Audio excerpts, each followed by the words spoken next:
Bom dia, pessoal.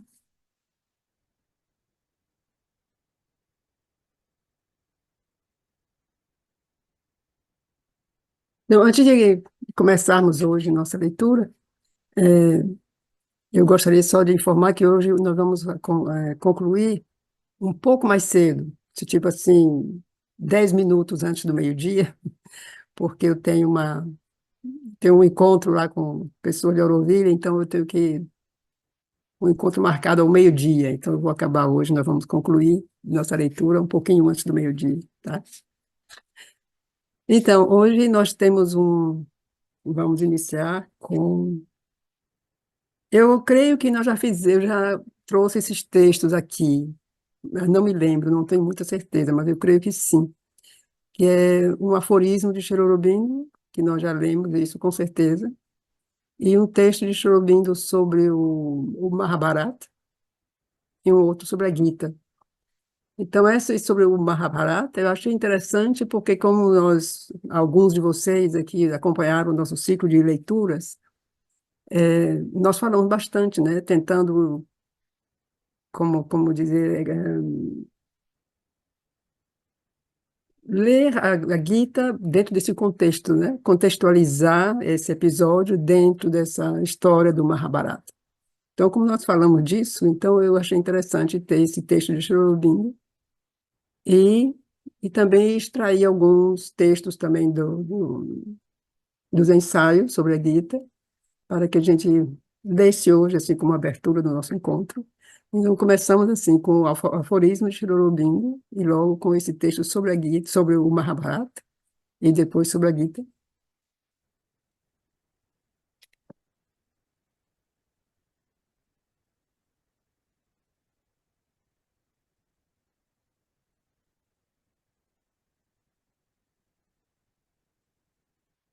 Então, Cherubino aqui nos diz que existem quatro eventos na história: o cerco de Troia, a vida e a crucificação de Cristo, o exílio de Krishna em Vrindavan e o colóquio com Arjuna no campo de Kurukshetra. O cerco de Troia criou Elas, quer dizer, o antigo nome da Grécia. O exílio em Vrindavan criou a religião devocional, pois antes havia apenas meditação e culto.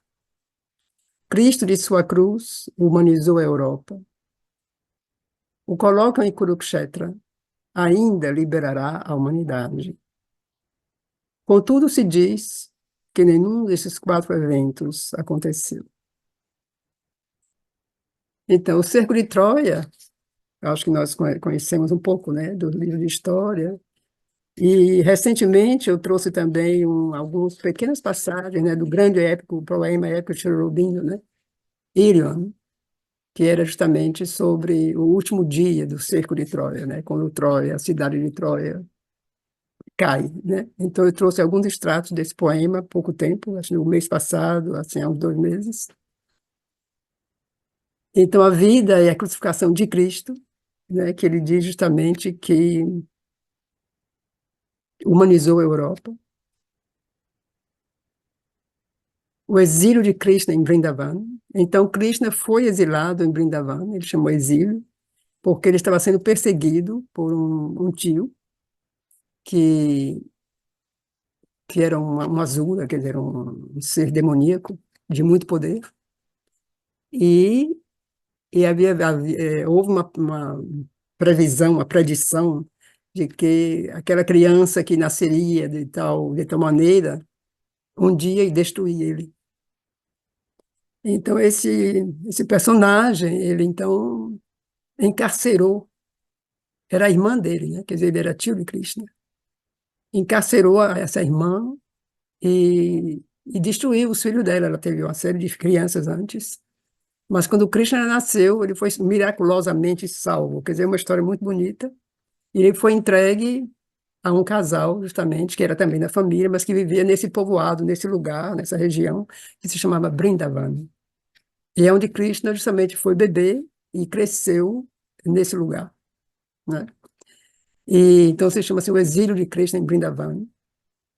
E aí, o que nós conhecemos, que nós já falamos disso, né, o colóquio, quer dizer, o diálogo de Arjuna com Krishna no campo de guerra, no campo de Kurukshetra. Então, Sri Aurobindo diz, o cerco de Troia criou elas, criou a cultura grega, criou a Grécia, e com isso toda a influência grega, a cultura grega, que foi de grande influência, uma enorme influência em todo o Ocidente. De certa forma, alcançou, inclusive, a Ásia, né, o Oriente Médio e tudo. O exílio de Krishna em Vrindavan criou a religião devocional, pois antes havia apenas meditação e culto. Quer dizer, isso nós vimos também na continuação, né, no colóquio em Kurukshetra, houve assim essa religião devocional, quer dizer, esse aspecto devocional também fica muito evidente, mas foi em Vrindavan, quer dizer, quando ele era criança e vivia e brincava e cresceu, então foi onde essa devoção se manifestou de maneira mais pura e mais assim direta mesmo, né? Foi um momento assim, esse período da vida de Krishna é cheio de histórias, eu acho que a maioria das histórias que se conta, né, desse período são histórias assim muito bonitas, muito puras, né? E então foi nesse momento justamente que se criou essa devoção, esse amor, né, por Krishna, né? O Krishna criança, o Krishna adolescente, né? E Cristo, de sua vez, de sua cruz, humanizou a Europa. Isso é claro, né? Já falou disso, né? Sabe disso, como esse momento onde Jesus Cristo nasceu, aquela época, né? Aquele momento histórico, aquela região histórica, ele nasceu em meio a bárbaros, né? Quer dizer, não havia ainda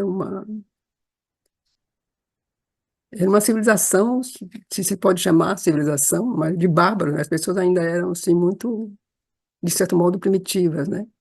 E ele, justamente, com esse sacrifício, com essa morte dele na cruz, justamente ele trouxe esse elemento humano, esse elemento do amor, esse elemento que a gente conhece, né? Então, isso ele trouxe e humanizou a Europa, como a gente está ouvindo.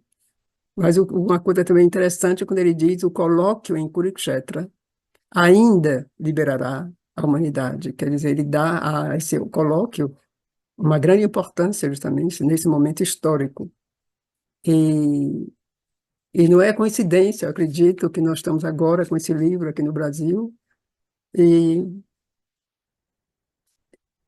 e não sei, eu sinto isso muito assim também no mundo, como se é um momento assim de Krishna, né? Então, quando ele diz, o colóquio em Kurukshetra ainda liberará a humanidade, é como se nós temos que descobrir mesmo o que é que implica, né? O que é que está por trás, o que é que isso nos traz, o que é... Então, assim, lembrar o primeiro parágrafo, o primeiro capítulo, né, do ensaio sobre a Gita, é justamente o que é que a Gita pode nos oferecer hoje, nós, né?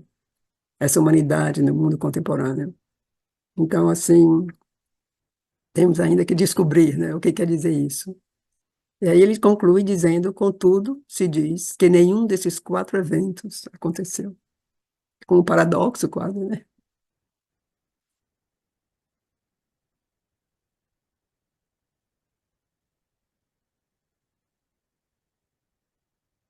Então, vamos ler um pouco o que Shobin diz sobre o Mahabharata.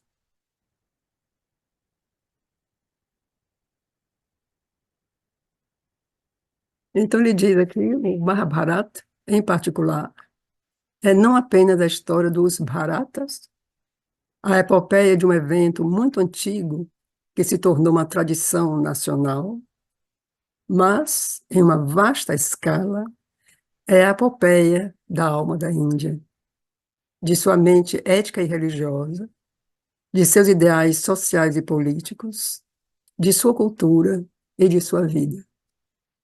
É dito popularmente, e com certa medida de verdade, que tudo o que existe na Índia está no Mahabharata. O Mahabharata é a criação e a expressão não de uma mente individual isolada, mas da mente de uma nação. É o poema que todo um povo escreveu sobre si mesmo.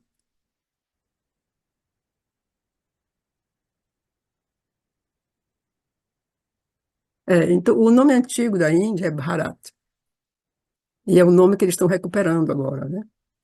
e não só a Índia, né, mas Bharat. E que é uma história assim muito bonita de um príncipe assim também no passado, que foi um grande herói também, né?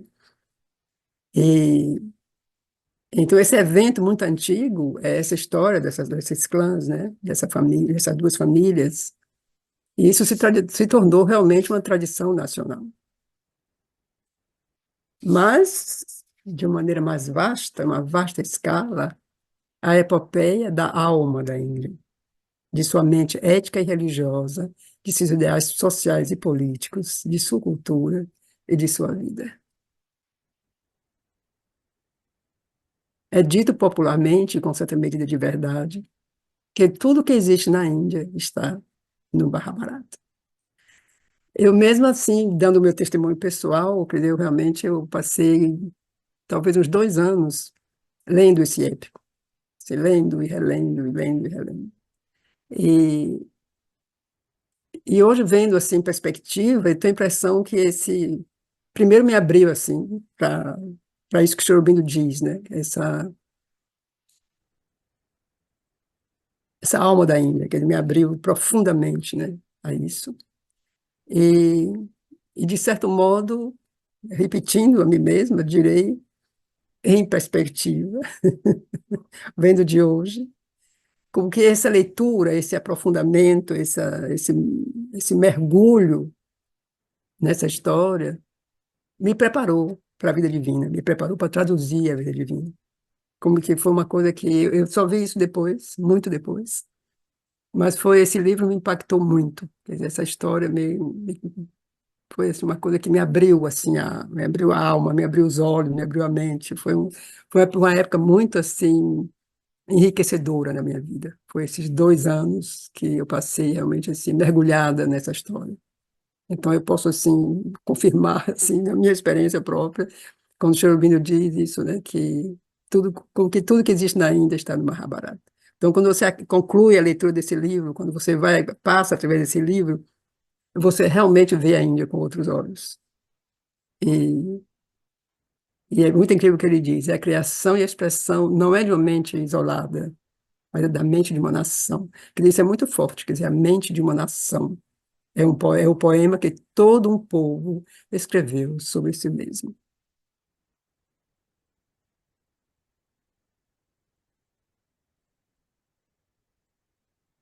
Nesse poema, o canto do real é constantemente realçado pelas tonalidades do ideal. E a vida deste mundo, descrita com amplidão, é, no entanto, submissa à influência e presença conscientes de poderes vindos de mundos por trás do nosso. Como em toda narrativa épica, o desenvolvimento da história constitui o interesse principal do poema. O movimento é, ao mesmo tempo, amplo e preciso, o conjunto vasto e audacioso, os detalhes impressionantes e efetivos. Então, isso é muito incrível, né? Porque nesse período, então, ele diz, o canto do real é constantemente realçado pelas tonalidades do ideal. E a vida deste mundo, descrita com amplidão, é, no entanto, submissa à influência e presença conscientes de poderes vindos de mundos por trás do nosso. Quer dizer, nesse período havia essa interrelação, essa comunicação, que esses mundos, esses planos entre os deuses e os humanos era muito fluido, né? Quer dizer, esses limites eram muito fluidos, né? E então havia essa presença, havia essa influência, né, consciente de poderes e que justamente atuavam e tinham um papel importantíssimo justamente na vida real. Então, o interesse principal da história é o desenvolvimento da história, quer dizer, como essa história é construída, né? Então, o movimento é ao mesmo tempo amplo e preciso, o conjunto vasto e audacioso, os detalhes impressionantes e efetivos. Então, imagine, quer dizer, Sri Aurobindo, ele leu isso no original, ele leu isso em sânscrito. E, então, imagino como deve ser diferente, né? Quer dizer, muito diferente. porque existe essa primeira tradução que foi feita do inglês, do sânscrito para o inglês, e essa pessoa que fez isso, chama Ganguly, foi no século XIX, ele, ele fez uma tradução assim, o mais literal possível, ele realmente dedicou a vida dele a isso, e ele deixou o corpo antes de concluir essa tarefa, e a esposa dele continuou, enfim, foi publicado. E, e ele, assim, a gente lê, né, mas eu posso imaginar esse original, quando o Cherubim diz isso, né? O movimento que é amplo e preciso, o conjunto vasto e audacioso, os detalhes impressionantes. Quando ele descreve esse livro, assim, eu imagino como deve ter sido isso, ele lê isso no original, em versos, né? No sânscrito, deve ser uma coisa assim maravilhosa, né? Mas nós não temos essa, ao menos eu não tenho esse conhecimento. Então, já ter lido essa. E Sorobindo escreveu várias coisas, né? Assim, ele começou, inclusive, a dar uma certa perspectiva dele, né, ao livro, a essa história, mas não concluiu. Mas existe muitos trechos assim, onde ele faz comentários, trechos que ele mesmo traduziu, coisas que ele analisa. Então, existe material de Sorobindo sobre essa história. E, inclusive, uma análise política, inclusive, onde ele analisa assim, o porquê de certas ações, né? E, e como isso realmente marcou, né, a história da Índia e o povo indiano.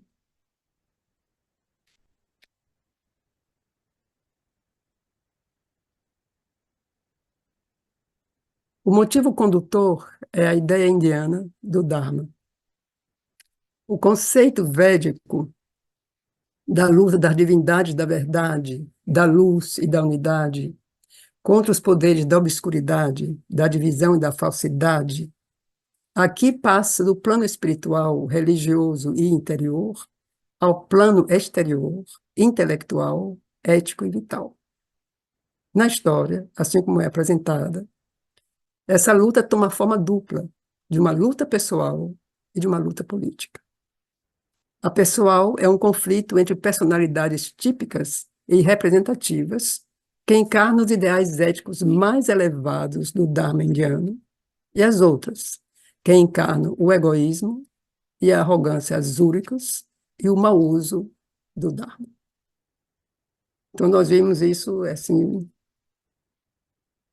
quando às vezes que nós falamos sobre o livro, sobre a história, isso foi uma coisa também que nós falamos, né? Como justamente esses dois clãs, não, essas duas famílias, né, no interior desse clã, representam justamente isso, né?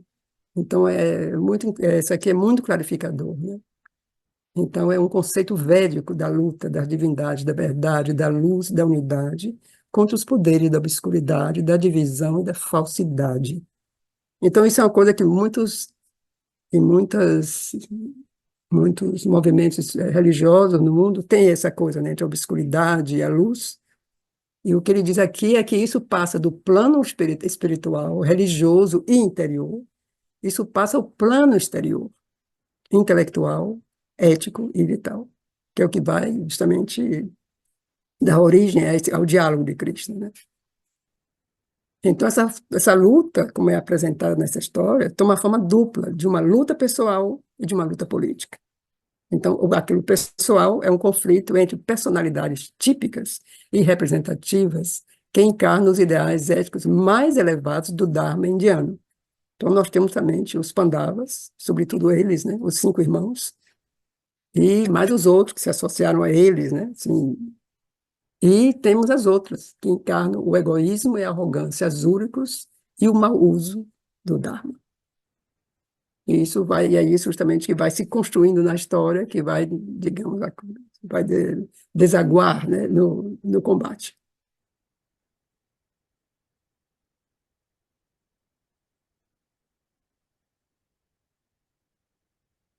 A luta política representa a batalha em que o conflito pessoal encontra seu ponto culminante, um enfrentamento entre nações que se conclui pela criação de uma nova ordem, de integridade e de justiça. Um reino, ou antes, o império do Dharma, unificando os povos em guerra e substituindo a arrogância ambiciosa dos reis e dos clãs da aristocracia pela supremacia, a calma e a paz de um império mais justo e mais humano. É a antiga luta entre o Deva e o Asura, o Deus e o Titã, mas representada nos termos da vida humana. Então, como nós vimos no diálogo, né, na história de Krishna e Arjuna, né, esse conflito pessoal encontra seu ponto culminante, é esse enfrentamento entre nações. Quer dizer, a coisa que Arjuna não conseguiu no momento, né, que ele realmente vê isso, né?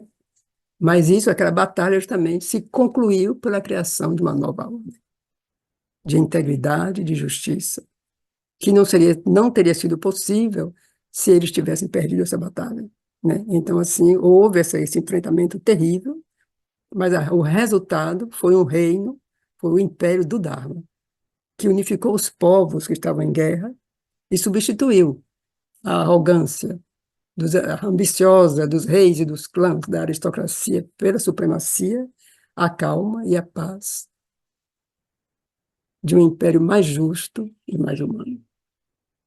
É a antiga luta entre o Deva e o Asura, o Deus e o Titã, mas representada nos termos da vida humana. Então, isso, o Sr. Rubin descreveu isso nesse livro, né, que é o Renascimento na Índia.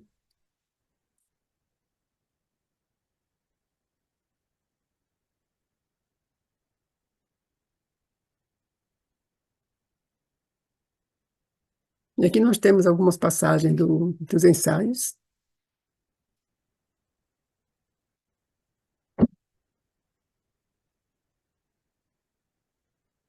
Então, a peculiaridade da Gita entre os grandes livros religiosos do mundo é que ela não é uma obra à parte, como um trabalho em si, fruto da vida espiritual de uma personalidade criadora como Cristo, Maomé ou Buda, ou de uma época de pura busca espiritual, como o Veda ou o Upanishad.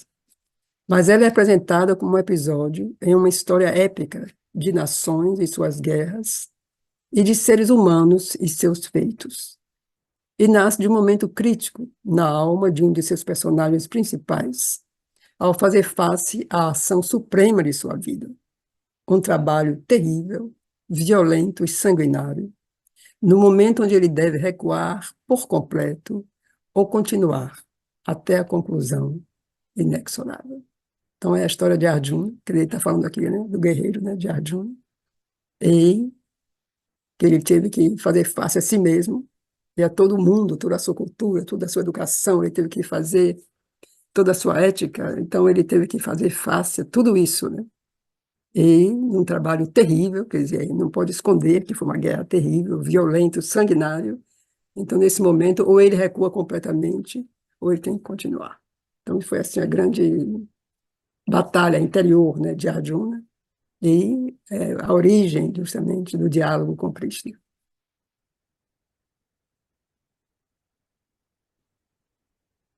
Então, Sri Aurobindo diz a peculiaridade da Gita, justamente, é ter sido, ter acontecido em meio a uma batalha, né? Mas isso também nós falamos, né, durante nossa leitura, disso, que é um dos pontos assim, importantes, peculiares da Gita, uma das características assim, essenciais, né?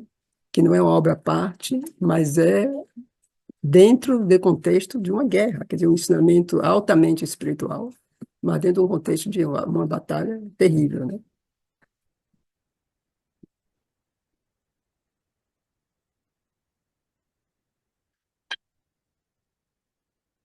Então, o ensinamento da Gita deve ser visto não apenas à luz de uma filosofia espiritual ou de uma doutrina ética gerais, mas em relação a uma crise prática na aplicação da ética e da espiritualidade na vida humana. Então, é interessante isso aqui para a gente pode fazer uma relação com o aforismo que nós lemos, né? É, onde o Sri Aurobindo diz assim que a Gita pode ser ainda um instrumento, né, para a humanidade. Então, ele diz, o ensinamento da Gita, então, deve ser visto não apenas à luz de uma filosofia espiritual ou de uma doutrina ética gerais, mas em relação à crise prática, na aplicação da ética e da espiritualidade na vida humana. Então, isso é como, né? Como aplicar essa ética, essa espiritualidade na nossa vida cotidiana, na nossa vida de trabalho, na nossa vida, como nós vivemos, né? Com a sociedade, com a família, como praticar o, o yoga da Gita, né? Então, isso em relação a é uma crise prática na aplicação da ética e da espiritualidade na vida humana. Então, é isso que a Gita, assim, sobretudo, tem nos ensinar, né? Como viver isso. Então, ele diz: existem de fato três coisas na Gita que são significantes espiritualmente, quase simbólicas, típicas das relações e dos problemas mais profundos da vida espiritual e da existência humana em suas raízes. Então, elas são a personalidade divina do instrutor, suas relações características com seu discípulo e a ocasião de seu ensinamento. Então, quem é a personalidade divina do instrutor? Suas relações características com seu discípulo e a ocasião de seu ensinamento, quer dizer, as circunstâncias onde aconteceu esse ensinamento, né? Então, a personalidade divina do instrutor, é, se a gente quer conectar com o que a gente leu o parágrafo antes, né? Essa aplicação da ética e da espiritualidade na vida humana, então, essa personalidade divina do instrutor, quer dizer, o que ele nos ensina durante todo o diálogo, justamente é a presença, né, desse purusha individual em cada um, e a entrega da ação, porque do momento que a gente vai aprender isso na vida, vai aplicar isso na vida, a vida muda, né? E toda a vida, toda a relação que nós temos com a sociedade, com nós mesmos, né? Com tudo e todos e o que estiver à nossa volta. Então, do momento que existe isso, né? Quer dizer, quando a personalidade divina do instrutor, quando a gente reconhece esse instrutor, né? E então isso traz assim enormes mudanças, né? Em tudo. E aí as suas relações características com seu discípulo, que é assim, a gente pode pensar nas relações características, né? A gente falou também disso quando a gente leu nessas passagens da Gita, era o fato que Arjuna, é o momento que o Sri Aurobindo diz isso na Gita, né? Arjuna, ele ainda não tinha o conhecimento, mas a sua alma se tornou apta a receber esse conhecimento, né? Quer dizer, ele ainda não tinha, né? Durante o diálogo a gente vê, ele não tinha conhecimento, mas ele tinha justamente características muito particulares. Ele era um ser assim de uma grande ética e ele tinha coragem, ele tinha ética, ele tinha a educação que ele recebeu, ele tinha a aplicação disso tudo na sua vida, quer dizer, ele tinha uma vida assim muito correta, se se pode dizer, muito justa.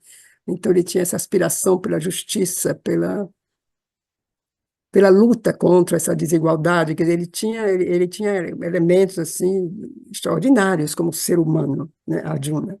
Então ele tinha isso contribuiu, né, para as relações características, e além do mais, ele reconheceu Krishna, né? A gente vai lembrar disso, quer dizer, Arjuna, desde o começo, ele reconheceu, o seu coração reconheceu, a sua alma reconheceu, mesmo que ele não soubesse, né, como Krishna era o avatar, ou tudo isso que a gente vai ver depois, durante o diálogo, mas o seu coração identificou, ele sabia, e é isso que atraiu ele, era isso que foi a grande amizade deles, né? E então a ocasião do ensinamento, que foi, como a gente falou já, essa circunstância, né? Quer dizer, a guerra. Então, essa coisa única. Então, são as características que são muito significantes espiritualmente, são esses elementos. A personalidade divina do instrutor, suas relações características com seu discípulo e a ocasião de seu ensinamento.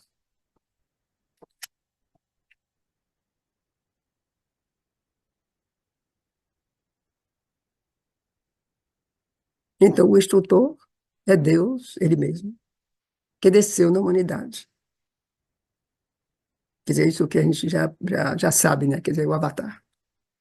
O discípulo é, para usar a linguagem moderna, o indivíduo mais representativo do seu tempo, o amigo mais próximo do avatar e o instrumento escolhido por ele, seu coprotagonista em uma obra e um combate imensos, cujo propósito secreto, ignorado pelos atores que participam, é conhecido apenas pelo Deus encarnado, que guia tudo isso por trás do véu de sua mente de conhecimento insondável. Então, isso assim é muito poderoso, né? Então, o instrutor é Deus ele mesmo, que desceu na humanidade. E Arjuna, quem era Arjuna? Ele representava o indivíduo característico realmente do seu tempo. Então, o amigo mais próximo do Avatar, né? Então, aí, por isso, quer dizer, quando a alma dele se tornou apta, ele era realmente o amigo, né, de Krishna. Então, Krishna ele foi o escolhido. E ele foi o protagonista em uma obra e um combate imensos. E só Krishna sabia desse propósito. Então, quando a gente lê a história, toda a história do Mahabharata, então, como a gente já falou antes, o Krishna ele não era o personagem frontal. Ele era a presença que permeava tudo. Ele estava sempre por ali, mas só ele sabia quem ele era, e só ele sabia o que é que ia acontecer e por quê.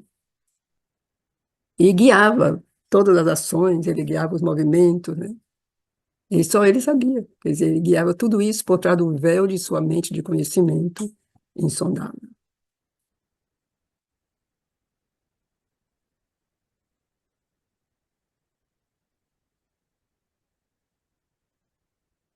A ocasião é a crise violenta desta obra e desta luta.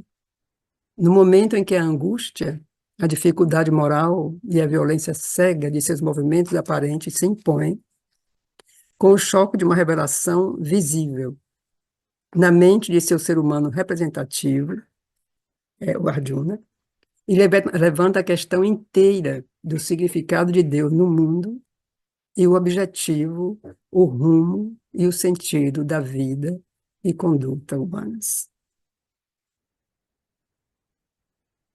Então, o momento desse ensinamento é quando justamente esse guerreiro entra nessa crise, né, moral, em que a angústia, a dificuldade, a violência, isso tudo se impõe e isso a Arjuna. Então ele fica assim aterrorizado, né? Então com o choque de uma revelação visível à sua mente, na mente de Arjuna. Então isso levanta a questão, né? O que é o significado de Deus no mundo e qual é o objetivo, o rumo e o sentido da vida e conduta humanas. Quer dizer, Arjuna ele questiona tudo, né? Ele não vê mais sentido em nada, então ele questiona tudo. E então aí que eu assim acredito que muitos de nós talvez possa ter tido momentos assim, talvez não diante de circunstâncias tais, né, que são extremas, mas diante de circunstâncias outras na vida, né, qual é o sentido, o que é que Deus está fazendo no mundo, por que que tem esse sofrimento todo, quer dizer, tem um capítulo na vida divina, né, onde tem essa questão, quer dizer, a origem do mal, da dor, quer dizer, como é que um Deus que é do deleite, como é que a dor existe, como é que o mal existe. Então, essa pergunta, né, essa questão, quer dizer, qual é o significado de Deus no mundo, qual é o objetivo, qual é o sentido de nossa vida, né? Então, eu acho que também, nesse sentido, assim como a Arjuna teve Krishna, eu acho, para muitos de nós, termos Sri Aurobindo é a resposta, né? Acho que como Krishna trouxe essa resposta para Arjuna, né? E para nós, né, por extensão. Então, para a nossa vida agora, para a nossa vida contemporânea, para a humanidade de hoje, não só, quer dizer, a Gita é isso, mas é isso porque Sri Aurobindo nos traz essa versão da Gita. Então, isso é importante a gente também entender, né, que a Sri Aurobindo vê dessa maneira e nos ajuda a entender dessa maneira. E, e nós temos também, justamente, a presença de Sri Aurobindo e o que Sri Aurobindo nos deixou. esse legado assim, extraordinário de Sri Aurobindo, que é justamente a continuação desse conhecimento. Quer dizer, ele ilumina, quer dizer, a Gita, né, para nós, contemporâneos, e ao mesmo tempo ele vai mais longe, porque justamente ele nos deixou a vida divina, ele nos deixou, sabe, né? Então, assim, é esse conhecimento imenso, assim, imensurável, né, que Sri Aurobindo nos deixou. Então, assim, eu acho que a resposta, o rumo e o sentido da vida de conduta humanas, eu acho que Sri Aurobindo nos dá todas as chaves.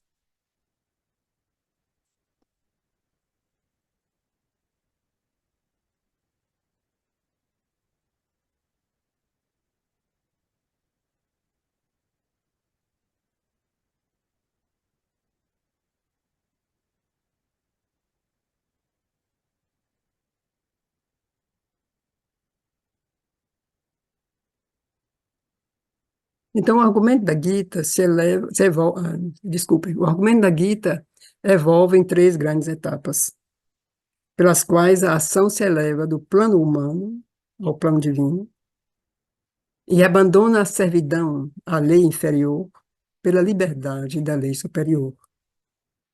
Primeiro, é preciso que, pela renúncia ao desejo, em uma equanimidade perfeita, o indivíduo, enquanto acredita ser autor das obras, cumpra as ações como um sacrifício a uma divindade que é o supremo e único self, embora ele não o tenha realizado ainda em seu próprio ser. Então, essa é uma etapa inicial, como o primeiro passo. Então, o primeiro passo é a renúncia. E pela renúncia do desejo, então, uma equanimidade perfeita. Então, o indivíduo, você ainda acredita ser o autor das obras, mas quando você cumpre as suas ações como um sacrifício. Um sacrifício a uma divindade que é o supremo e único self. Então, embora isso não seja ainda a sua própria experiência em seu próprio ser, uma realização, ainda assim, primeiro é preciso que essa renúncia exista, isso possa acontecer. E é uma primeira etapa, é uma etapa inicial, como ele nos diz aqui. Porque é essa elevação, né, do plano humano ao plano divino. Abandona a servidão à lei inferior pela liberdade da lei superior. Então, isso é muito claro durante o diálogo, né? Muito claro durante Sri Aurobindo vai, quando ele analisa, ele vai nos explicar isso assim muito bem e vai nos entender muito bem quando Krishna fala isso para Arjuna, né? Que aí ele inclui o, o conhecimento das gunas, né? Como nós somos realmente sujeitos, né, às gunas. Então, nós somos sujeitos a essa lei inferior. Então, o que ele nos traz, Krishna, é essa liberdade para alcançar essa lei superior.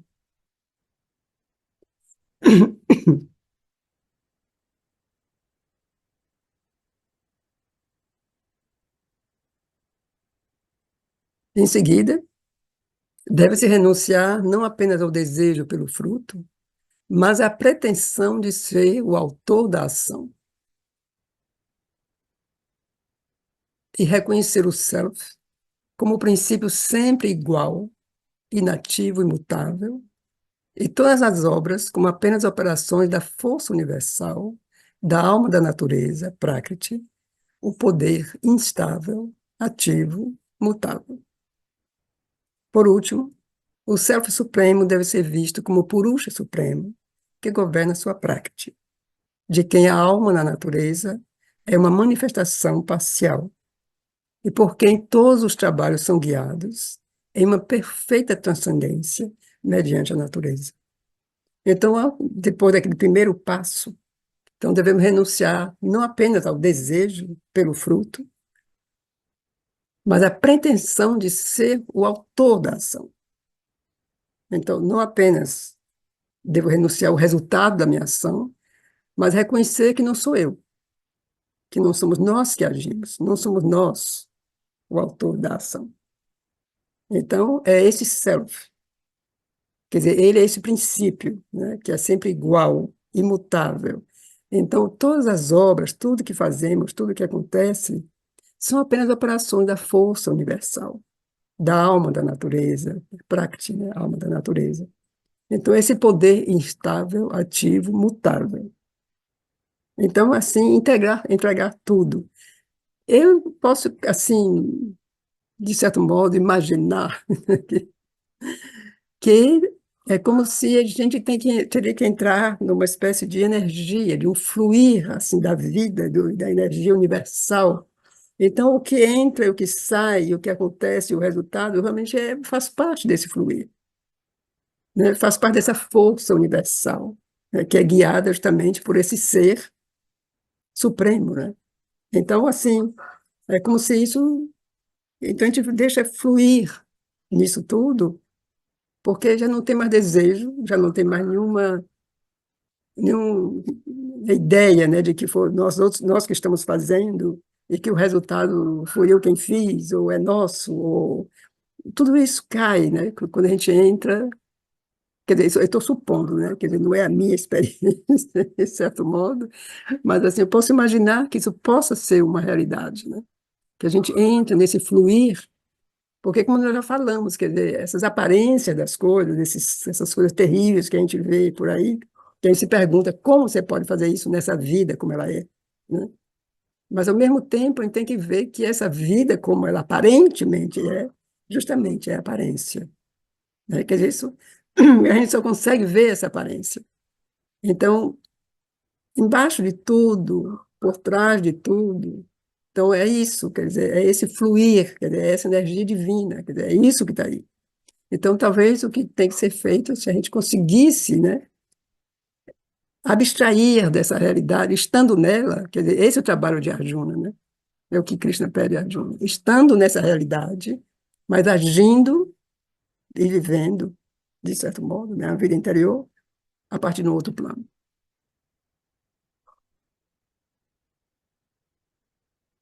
Porque, justamente, por último, quer dizer, a última etapa seria isso, né?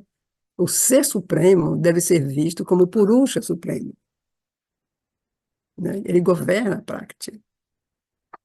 Então, essa prática, essa alma na natureza, é uma manifestação parcial. E é esse Purusha que guia todos os trabalhos, em uma perfeita transcendência por meio da natureza. Mas quem guia, de fato, é ele, né? Então, é o que Krishna diz também, né? Quer dizer, você tem esse Purusha. Isso foi também uma coisa que Krishna trouxe, né, como revelação a Arjuna. É a presença do Purusha no coração, né, de cada um. Quer dizer, como ele diz, eu sou aquele que habita no coração de todas as criaturas. Então, justamente isso. Então, você tem esse Purusha transcendente, esse Purusha cósmico, esse Purusha individual. Então, justamente, e isso, inclusive, nos dá uma chave, né? Porque não é. Quer dizer, do momento que a gente se identifica, o que descobre, o que desvela, né? Tira os véus desse Purusha, aí, com certeza, a gente se conecta com esse Purusha cósmico, ao menos. E talvez mais tarde com aquele transcendente, né? Porque é o mesmo. E aí, então, nossas ações vão realmente fluir, né? E fazer parte desse todo, né?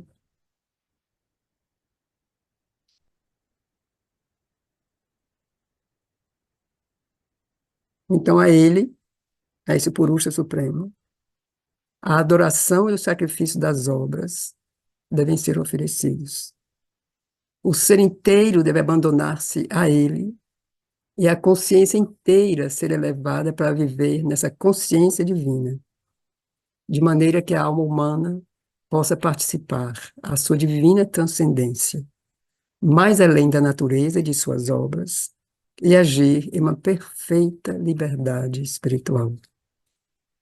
Então, isso aqui é muito bonito. A ele o amor, a adoração e o sacrifício das obras devem ser oferecidos.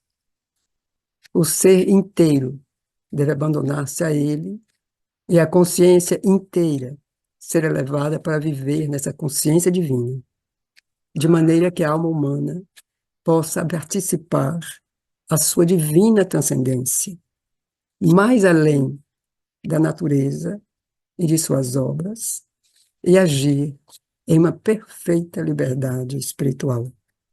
Então, aqui estamos já falando de seres, digamos, gnósticos, né? Então, isso se.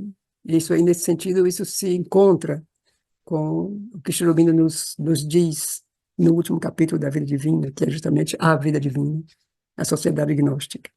Eles são seres justamente que vivem nessa dimensão, né, nesse nível, e que está além da natureza de suas obras e que agem em uma perfeita liberdade espiritual.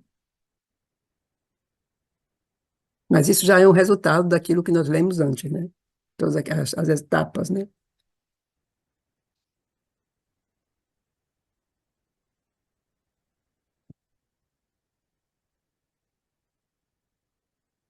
Há algo que faz o coração do mundo encher-se de júbilo, de sentir prazer no nome e na proximidade do divino.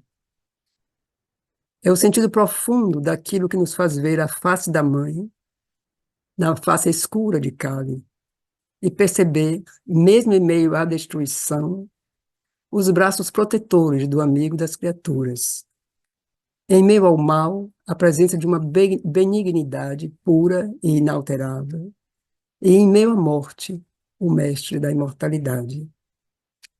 Destruídos, vencidos, subjugados, os ferozes e gigantescos poderes da obscuridade, os rakshasas, fogem do terror que representa o rei da ação divina. Isso, assim, é como que uma descrição, né, da Gita. Então, há algo que faz o coração do mundo encher-se de júbilo e sentir prazer no nome e na proximidade do divino. Quer dizer, isso que também comentamos algumas vezes, né? Quer dizer, Krishna, quer dizer, o nome de Krishna, a flauta de Krishna, o fato que Krishna nos trouxe justamente a devoção, né? O amor, o bhakta. E, e por que que a gente sente isso por Krishna, né? Quer dizer, mesmo as pessoas, não precisa ser indiano, quer dizer, muitas pessoas só ouviram o nome de Krishna, Krishna tem um encanto, né? A gente falou disso várias vezes durante nossas leituras. E é isso, quer dizer, o coração do mundo enche-se de júbilo e sentir prazer no nome, na proximidade do divino. Então, é esse sentido profundo daquilo que nos faz ver a face da mãe na face escura de Kali. Quer dizer, isso é o que foi, Arjuna foi convidado a ver isso, né? Então, a ver a face da mãe na face de Kali. Kali que vem, ela vem, a guerreira, né? Então, mesmo em meio à destruição, os braços protetores do amigo das criaturas. E Krishna, ele diz isso, eu sou o amigo de todas as criaturas. Em meio ao mal, a presença de uma benignidade pura e inalterável. E em meio à morte, o mestre da imortalidade. Então, destruídos, vencidos, subjugados. Os ferozes e gigantescos poderes da obscuridade, os rakshasas, fogem do terror que representa o rei da ação divina.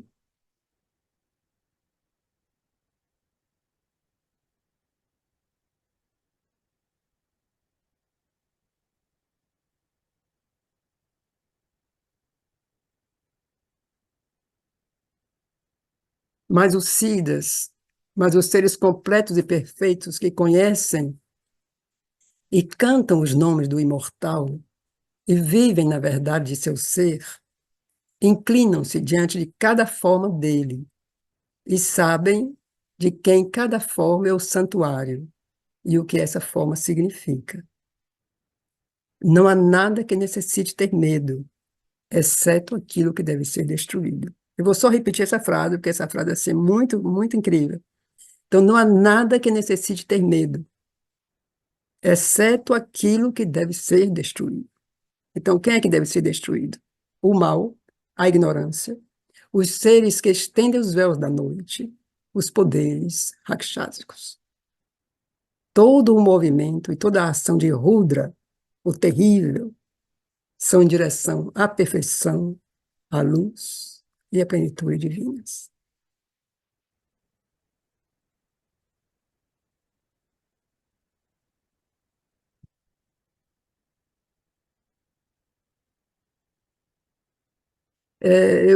Quando eu leio essas coisas assim, mais uma vez eu fico fascinada como Sri Aurobindo o poeta. E eu acho assim, mesmo a tradução, assim, que é bom, tradução não adianta, a tradução é sempre muito limitada, né? Assim, reduz a grandeza da linguagem de toda maneira. Mas, assim, eu fico fascinada, assim, mesmo lendo agora isso assim, em português, e como Chirubino nos põe diante das palavras, né? Das palavras da sua maneira mais verdadeira, assim, mais significativa, como ele põe as palavras juntas, né, para dar um significado e, e o valor disso, né, dessa linguagem, que a gente lê assim esses dois parágrafos que nós lemos agora, né, da Gita, é, é de uma coisa assim tão encorajante, tão de uma magnitude e de uma grandeza, ao mesmo tempo de uma intimidade, assim, de uma certeza que e dita de uma maneira tão bonita, assim, né? Que assim ler Chirolubindo é uma alegria, né? Assim, é um prazer, assim, ler essa grandeza de Chirolubindo, esse poeta, né? Que consegue nos trazer justamente de uma maneira tão elevada o que o que ele quer nos dizer, né? A mensagem dele é que por trás de cada palavra tem um sentido maior por trás. O que não é dito, assim, é dito também, né? É magnífico. Eu acho que sim, se a gente conseguisse se abrir verdadeiramente, né? Abrir mais assim a esse poder da palavra de Aurobindo,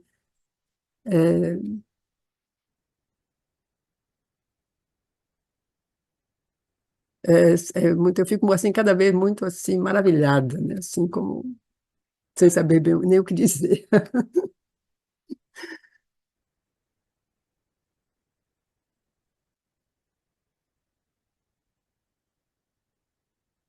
Então tá, então nós vamos partir agora para reler, recomeçar nossa vida divina, nosso livro.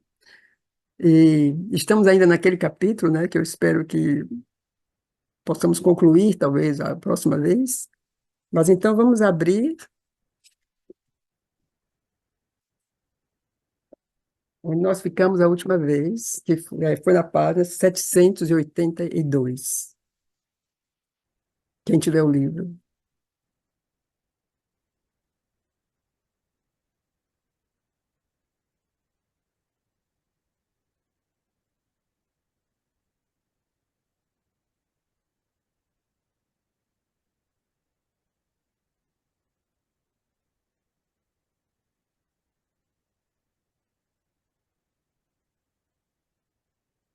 Então, nós temos assim o parágrafo de baixo, assim, que começa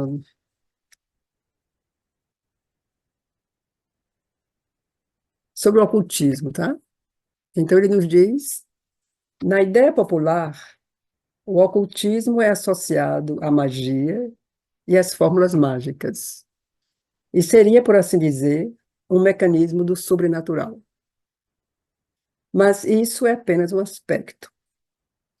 O ocultismo tampouco é uma simples superstição, como imaginam pretensiosamente aqueles que não observaram em profundidade, ou não observaram, esse lado encoberto da força secreta da natureza, nem experimentaram suas possibilidades.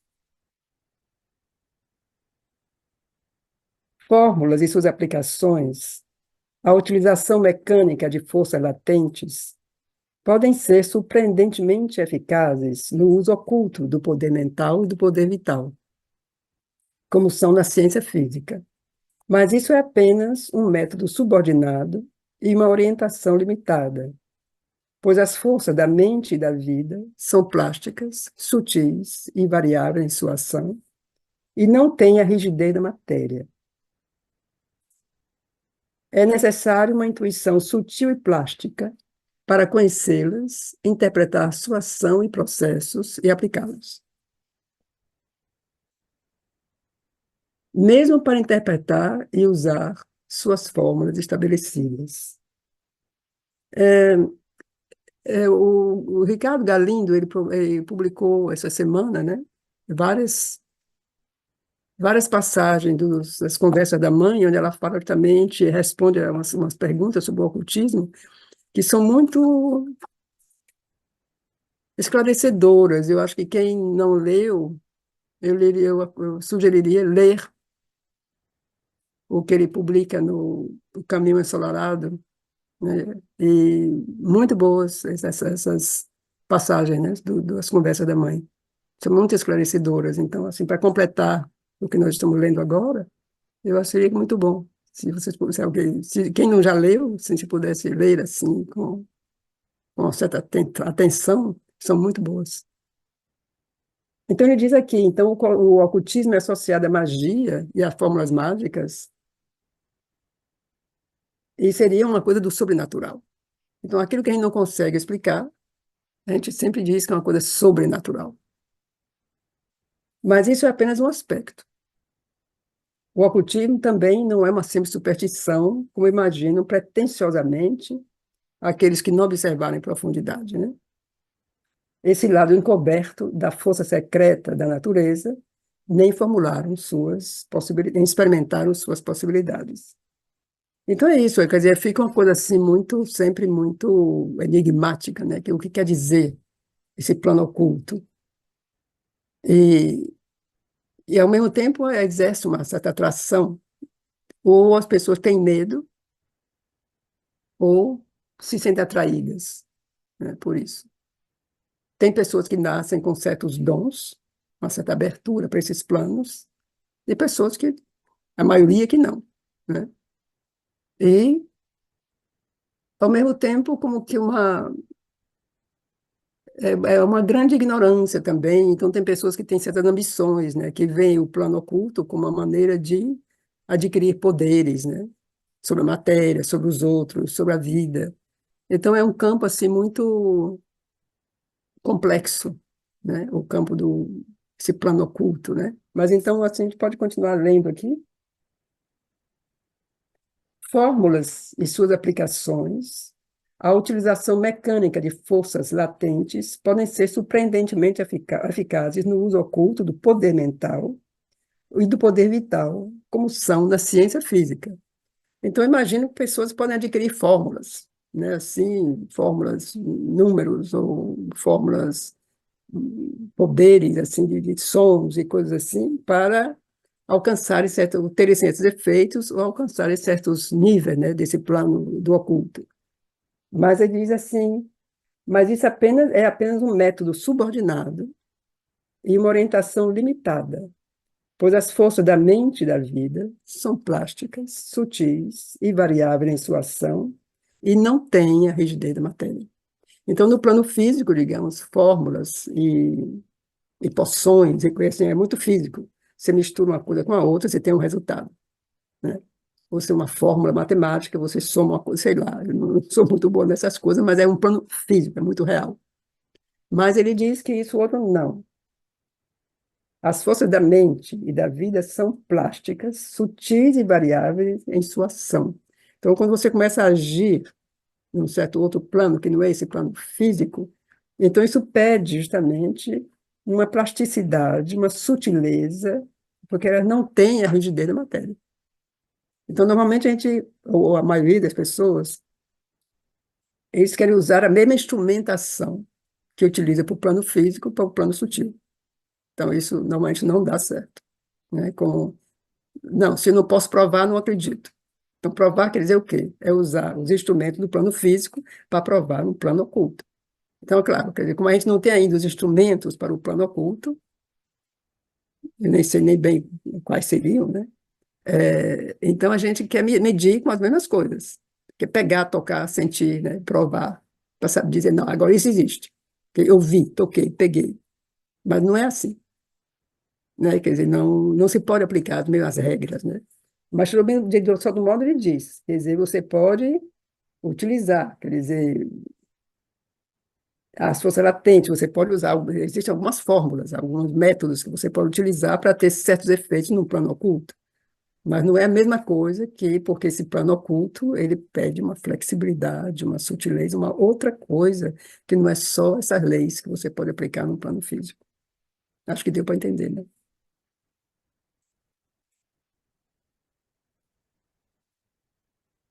Insistir muito na mecanização e nas formulações rígidas pode resultar em esterilização ou uma formalização que limita o conhecimento. E do lado pragmático, ocasionar muitos erros, convenções ignorantes, mau uso e fracassos. Então é isso, né, que é, quer dizer, insistir, né, e utilizar só isso, esses lados mais assim mecânicos. Então ele diz inclusive que é limitado, quer dizer, não abre o conhecimento e para ocasionar erros, convenções ignorantes, você chega a conclusões, a convencionar, a estabelecer certas regras que são ignorantes, o mau uso, isso é conhecido também, e fracassos. Quer dizer, muitas vezes não dá certo, porque outros elementos, é necessário outros elementos para que isso possa dar certo. Então, agora que estamos deixando para trás a superstição segundo a qual a matéria seria a única verdade, torna-se possível retornar ao antigo ocultismo e descobrir novas formulações, empreender uma investigação científica dos segredos da mente e de seus poderes ainda escondidos, e um estudo cuidadoso dos fenômenos psíquicos e psicológicos, anormais ou supranormais. Essa orientação nova já é, em parte, visível. Isso, essa coisa assim, maravilhosa de Aurobindo, que ele se projetava no futuro, assim, falava como se fosse assim, porque ele, acho que para ele não tinha esse negócio do passado, futuro, porque ele viu o tempo. Então ele diz assim, isso já está acontecendo, já existe um interesse, essas coisas já estão se abrindo, e isso foi há um século atrás, né? Então ele diz assim, então estamos deixando para trás aquela ideia, aquela superstição, segundo a qual a matéria só existe o que é o plano físico, só existe a matéria. Então agora é possível retornar ao antigo ocultismo, o ocultismo original, e descobrir novas formulações. Ele vem sempre com isso, né? Que a gente está descobrindo novos conhecimentos. E é isso assim, como se ele diz isso também na Gita, né? Que eu falo da Gita, quando ele diz, nós que somos do amanhã, que estamos na vanguarda de um novo conhecimento, que ele está sempre nos trazendo esse novo conhecimento e nos pondo em frente a esse conhecimento, né? Esse conhecimento está aí. Então ele nos diz aqui, estamos deixando para trás essa superstição, que a matéria seria a única verdade. E isso é incrível, né? Porque a gente vê hoje, eu acho que hoje a ciência, cada vez mais, a gente já fala, muita gente está falando disso, né? A ciência está chegando cada vez mais perto, justamente essa impossibilidade de afirmar que só matéria existe. Porque eu acho que a própria ciência, no seu alto desenvolvimento, ela se encontra diante de paradoxos assim, inexplicáveis, né? Sobre a lei somente da ciência física. Eu acho que há coisas que esse próprio materialismo não pode mais explicar. Eu acredito, quer dizer, eu não sou esperta nisso, mas são as impressões que eu tenho, assim, quando leio algumas, alguns artigos, alguma coisa sobre essas pesquisas novas da ciência. Então, assim, podemos voltar ao antigo ocultismo e descobrir novas formulações, empreender uma investigação científica do segredo da mente e de seus poderes ainda escondidos, e um estudo cuidadoso dos fenômenos psíquicos e psicológicos anormais ou supranormais. E aí a gente vê logo o Aurobindo como ele sempre vai na direção de uma síntese, né, de encontros. Aí ele diz, quer dizer, uma investigação científica dos segredos da mente e dos poderes da mente que estão ainda escondidos e, ao mesmo tempo, um estudo cuidadoso dos fenômenos psíquicos e psicológicos.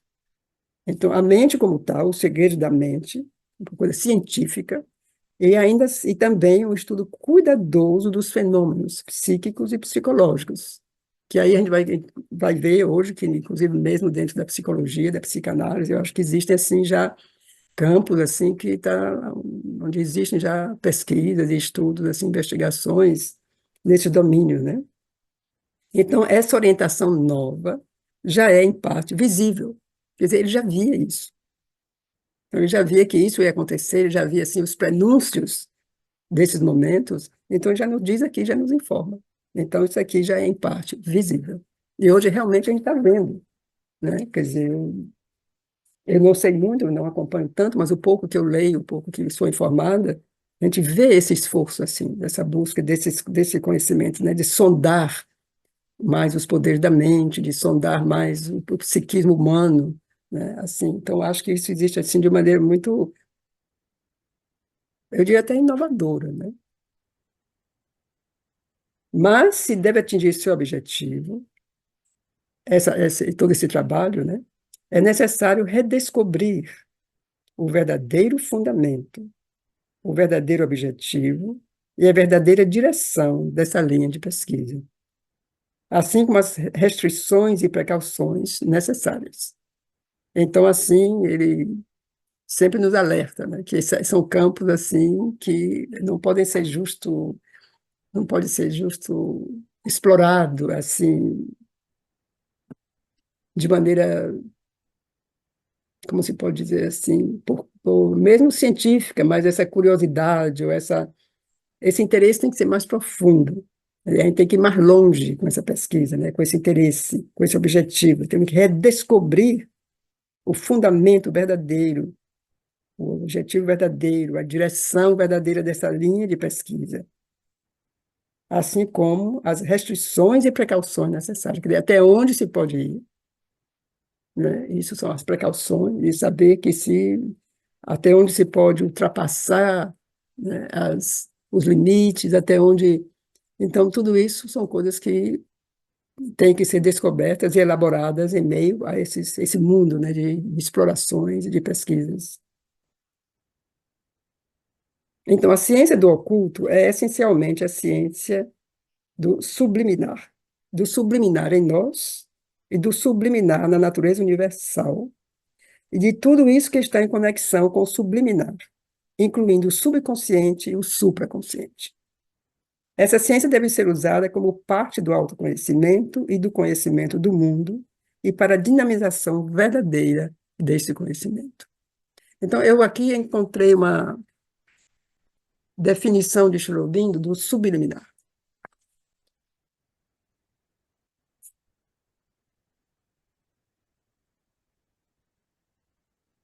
Então, ele diz: o subliminal é um termo usado, em geral, para todas as partes do ser que não estão na superfície desperta. Subconsciente é muitas vezes, na maioria das vezes, usado do mesmo sentido pelos europeus, quer dizer, no Ocidente, né? Os psicólogos europeus, porque eles não sabem a diferença. Então, eles usam o subconsciente como se fosse a mesma coisa que subliminar. Mas quando eu uso essa palavra, Cherubino diz, quer dizer, a palavra subconsciente, eu quero dizer sempre que está abaixo da consciência física normal, comum. Não está, não é aquilo que está por trás, ele está abaixo, quer dizer, o subconsciente.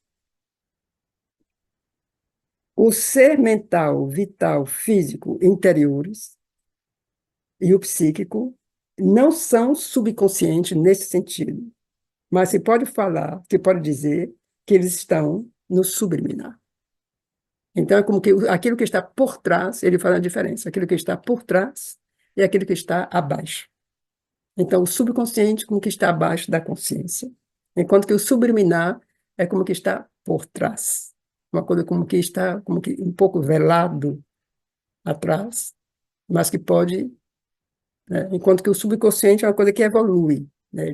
O que está no subconsciente é ainda em termos de evolução, enquanto que o que é por trás, que é subliminar, ele está aí, mas está velado, então ele se pode vir à frente, né? Então, eu só leio isso aqui. Tem mais coisas que ele diz, claro, mas isso eu acho que só para entender bem essa diferença entre subconsciente, segundo Sri Aurobindo, e subliminar. Então, uma abordagem intelectual do conhecimento mais alto, possuí-lo mentalmente, é uma ajuda indispensável para esse movimento da natureza no ser humano. De modo geral, em nossa superfície, o instrumento principal do pensamento e da ação do homem é a razão, o intelecto que observa, compreende e organiza. Então, assim, ele chama atenção disso, a abordagem intelectual do conhecimento mais alto. Possuí-lo mentalmente é uma ajuda indispensável para esse movimento da natureza no ser humano. Que a gente está falando agora do plano oculto, desse plano mais, digamos, subliminar, né? Esses aspectos. Então, ele diz que uma abordagem intelectual do conhecimento, esse conhecimento mais alto, possuí-lo mentalmente é uma ajuda indispensável para esse movimento da natureza no ser humano. De modo geral, em nossa superfície, o instrumento principal do pensamento e da ação do homem é a razão. Então, o intelecto que observa, compreende e organiza. Né? Essa evolução, em todo e qualquer progresso ou evolução do espírito, é preciso não só desenvolver a intuição, visão, percepção interior, devoção do coração, uma experiência viva, profunda e direta das coisas do espírito, mas também esclarecer e satisfazer o intelecto, ajudar nossa mente pensante e reflexiva a compreender, a formar uma ideia racional e sistemática do objetivo, método, princípios desse desenvolvimento e atividades superiores de nossa natureza e da verdade de tudo que se estende por trás.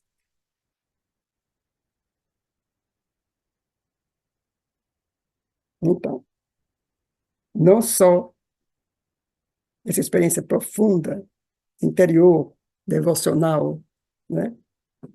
Mas também ajudar nossa mente pensante e reflexiva a compreender, a formar uma ideia racional e sistemática do objetivo, método, princípios desse desenvolvimento e atividades superiores de nossa natureza e da verdade de tudo que se estende por trás. Então, aqui, assim, eu volto de novo a esses trechos das conversações da mãe, porque ela faz esse trabalho naqueles entretiãs, nessas conversas, né? É um trabalho incrível, porque assim, o jovem ele vem com uma pergunta e ela então aprofunda essa pergunta. Por que é que você está perguntando isso, né? Você acha que é assim? Então ele responde de novo, mãe, eu pensei que, eu acredito. Mas então, você acha que no mundo supramental vai ser assim? E por quê? Então, ela vai trabalhando também esse raciocínio, esse mental, quer dizer, para que ele entenda justamente esses planos. Quer dizer, não é só a intuição. Quer dizer, a intuição me diz justamente que deve ser assim no plano superior, deve ser assim. Mas não é só essa intuição. O meu mental também deve ficar satisfeito. Né? Que se você tiver o mínimo de mente funcionante, né? Assim, a mente mais que pergunta, né? Uma mente curiosa, uma mente interessada. E o intelecto também, que você tem que perguntar, mas então, você tem a intuição e você segue a intuição. Mas, ao mesmo tempo, a sua mente é satisfeita, porque ela entende. Então, você tem essa totalidade do ser. Quer dizer, então, assim, tem uma coisa assim que se diz na Índia, né, que é pensar com o coração. Né? Quer dizer, não é só o coração, mas a mente como que acompanha. E aí, como que tem essa inteireza no ser. Quer dizer, não só essa intuição, essa sensibilidade interior, essa devoção, mas tem assim, essa coisa que esclarece. Né? Quer dizer, a mente é clara. Né? Então, é isso aqui que nos ajuda, né? Então, a formar uma ideia racional e sistemática do objetivo, método, princípio, desenvolvimento e atividades superiores de nossa natureza e da verdade de tudo que se esconde por trás. Então, ele se refere aqui, sobretudo, ao plano do oculto, que ele está tratando disso nesses parágrafos, mas também, e sobretudo porque eu acho que é esse é um alerta também, né? Eu acho que ele vai continuar, porque eu acho que ele vai falar disso um pouquinho. Então, realização e experiências espirituais, conhecimento intuitivo e direto, crescimento da consciência interior, crescimento da alma e de uma percepção íntima da alma, de uma visão e um sentimento da alma, são, de fato, os verdadeiros meios dessa evolução. Mas o apoio da razão reflexiva e crítica é também de grande importância. Se muitos prescindem disso, porque têm um contato vivo e direto com realidades interiores e estão satisfeitos com a experiência e a visão, ainda assim, esse apoio é indispensável ao movimento total da evolução. Então, mesmo que nós podemos ter a experiência, né, viver nessa experiência, realidades interiores, tem seres que têm experiências assim, né, de uma profundidade, de uma iluminação assim maravilhosas.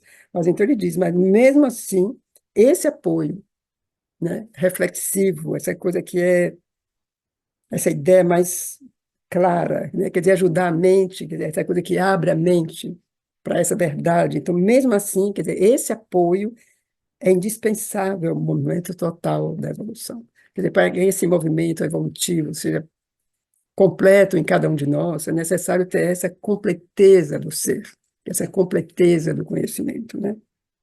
Então, se a verdade suprema for uma realidade espiritual, então o intelecto do ser humano necessitará conhecer a natureza dessa verdade original e o princípio de suas relações com o resto da existência, com nós mesmos e o universo.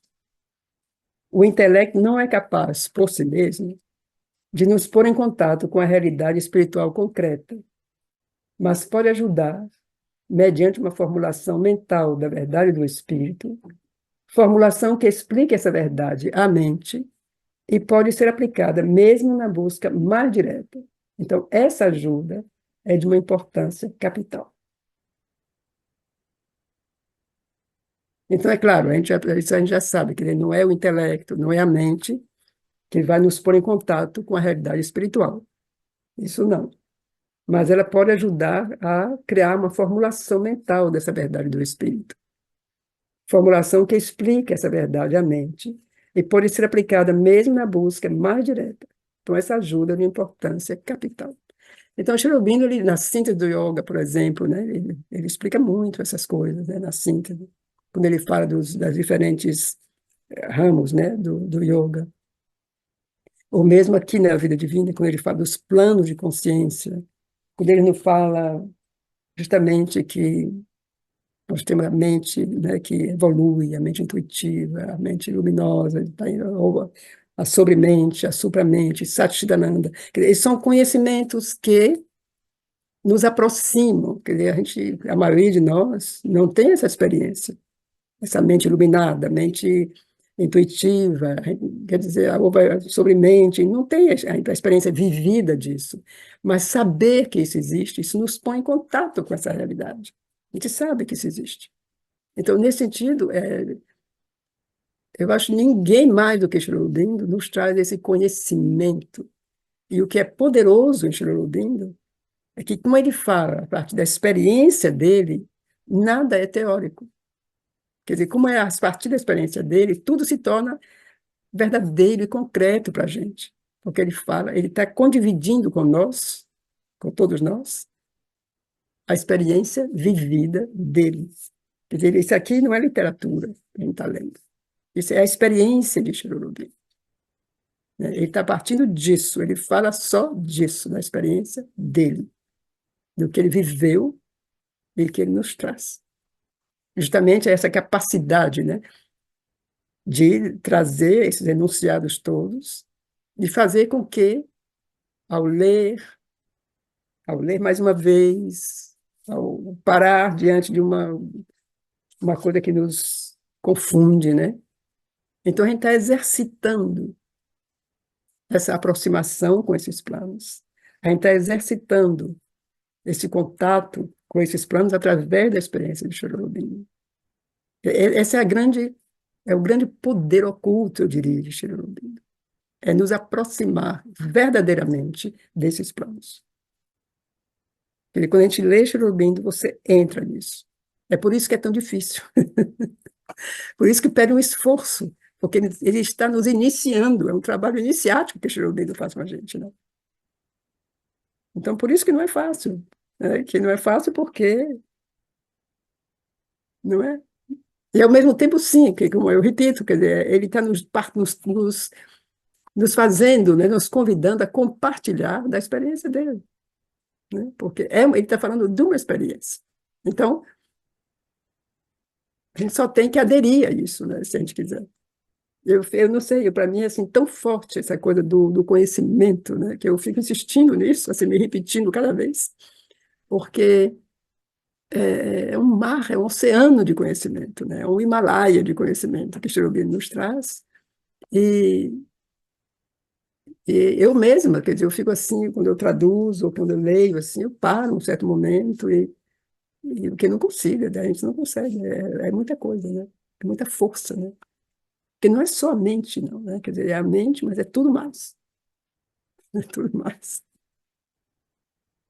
Então, assim, nossa mente pensante, vamos continuar aqui ainda um pouco, nossa mente pensante ocupa-se, sobretudo, com o enunciado geral da verdade espiritual, pela lógica de seu absoluto e de suas relatividades, e quer saber como se situam em relação uma à outra, ou como uma se dirige à outra, e quais são as consequências mentais do teorema espiritual da existência. Mas, a parte dessa compreensão e essa formulação intelectuais, que constituem seu papel principal e às quais tem direito, o intelecto busca exercer um controle crítico. Ele pode admitir o êxtase e outras experiências espirituais concretas, mas suas exigências é saber em quais verdades do ser, seguras e bem ordenadas, elas são baseadas. Então, se você tem experiência, né, o êxtase, o nirvana, o que seja, ou mesmo a experiência só assim, de uma experiência luminosa, interior, uma abertura, ter tudo isso, quer dizer, aí a mente vai, ela quer saber mais. Tem algo na cabeça, no intelecto, que quer entender de onde veio, por que veio, como é que eu consigo repetir essa experiência. Né? São perguntas que são feitas, que pode ter uma experiência, a menor que seja, uma experiência um dia de um contato, uma coisa que, um deleite, uma coisa assim. Então, imediatamente, ou algo assim que vem, e como é que eu faço para ter isso de novo? Então, isso é a mente que quer saber. Mas tem uma regra. O que é que eu fiz que eu consegui ter essa experiência? Por que que chegou agora e não ontem? O que é que aconteceu hoje que aconteceu essa experiência comigo? Quando é que eu vou ter isso de novo? São perguntas que surgem no intelecto. E aí, ele quer saber. Então, Chebendo diz, de fato, se uma tal verdade conhecida e verificada, nossa razão poderia achar essas experiências inseguras e ininteligíveis e retirar-se delas, sob o pretexto de que talvez não sejam baseadas na verdade, ou então desconfiar delas em suas formas, se não em seus fundamentos, como se estivessem afetadas por um erro e fossem mesmo uma aberração da mente vital e imaginativa, das emoções, nervos ou dos sentidos. E é verdade, assim, quantas pessoas passam por experiências assim, têm um dia uma visão, ou têm uma experiência profunda de alguma coisa, e aí, não, mas aquilo não, aí dá uma explicação completamente alternativa, uma experiência paralela, uma explicação, sei lá, mental, assim, ignorante, com certeza, e tem medo, e não querem repetir, né? E tem aquelas outras pessoas também que abusam. Aí daquilo escrevem livros e fazem não sei o quê, aumentam aquele negócio assim, porque faltou justamente uma coisa crítica, uma visão lógica, uma perspectiva direta, né, clara, o que é que foi aquilo. Então faltou o conhecimento, né? Você tem a experiência, muita gente tem medo, e, e outras justamente recusam, outras acham que é uma alucinação, será que eu estou ficando maluco? E outros, sei lá, né? Mas é como se o que falta justamente é esse discernimento, essa clareza, quer dizer, uma mente, e isso é o que Sri Aurobindo tinha, assim, né, como ele disse, que ele entrou no Nirvana, ele ficou no Nirvana por vários dias, e ele sentia que ele tinha esse ser, esse testemunha, né, que acompanhava e que via, né, e ele, não, não é isso, deve ter outra coisa, não pode ser só isso. E ele continuou, e foi quando justamente ele saiu no outro plano. Porque até então, digamos, alcançar o Nirvana era assim o que se dizia que era o máximo, que era o limite, digamos, de onde se podia chegar. Então, o Sr. Aurobindo, porque ele tinha também essa capacidade, num grau inimaginável, justamente, de buscar o conhecimento, que aquilo ele podia ver. Quer dizer, a maioria das pessoas não consegue. Quer dizer, eles entram no Nirvana e ficam, quer dizer, os que tiveram essa experiência, né? Porque acham que é isso. E o Sr. Aurobindo diz, não, mas não é isso. Tem algo mais. Então, o Nirvana já é uma experiência extraordinária. E então, muitos desses seres espirituais, eles pararam ali, né? Mas Sri Aurobindo, como ele tinha justamente essa coisa extraordinária nele, então isso ele conseguiu ir além disso e ver que não era só isso. Então, muitas pessoas, na maioria dos casos, se contentam, claro, com muito menos, e como eu digo, ou fazem daquilo uma bolha, né, enorme assim, de um ego espiritual, ou têm medo, ou acham que é, ou acham que é uma ilusão, que é uma... Então tem muitas porque justamente falta esse elemento lógico de clareza e de certo modo, desapego, quer dizer, uma distância, criar uma distância entre a experiência e, e o que está por trás, né? Quer dizer, isso falta na maioria das pessoas que passam por esses processos.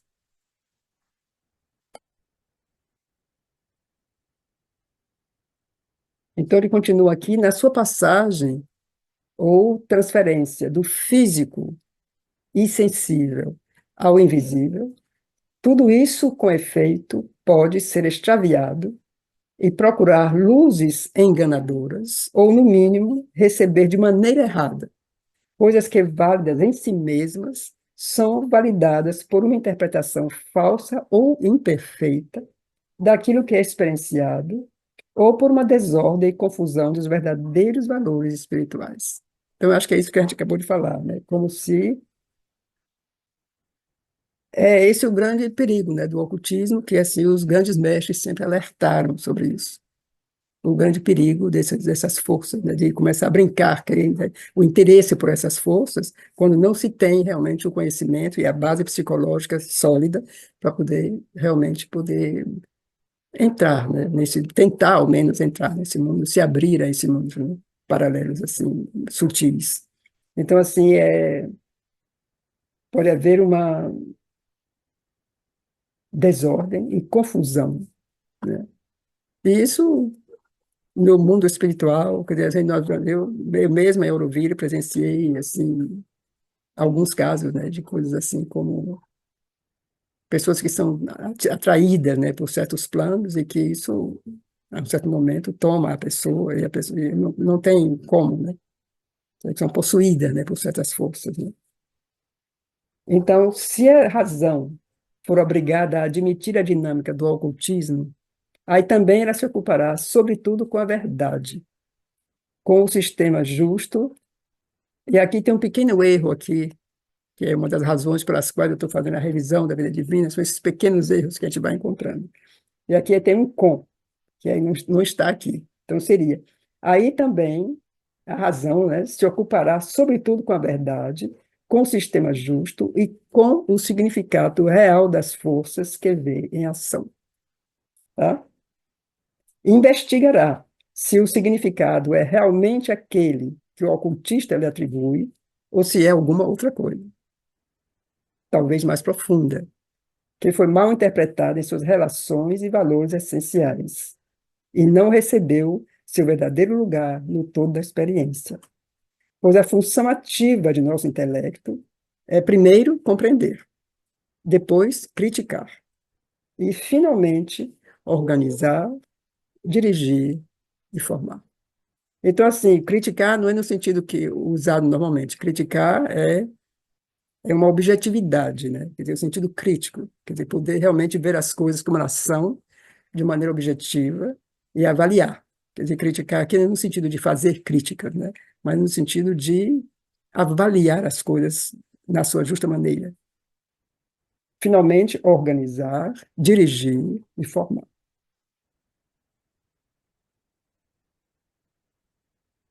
Então, eu vou parar por aqui, porque daqui a pouco eu vou me retirar. E ainda poderíamos ter alguns, assim, uns 10 minutos que a gente pudesse, talvez, ainda fazer alguma pergunta, alguma coisa.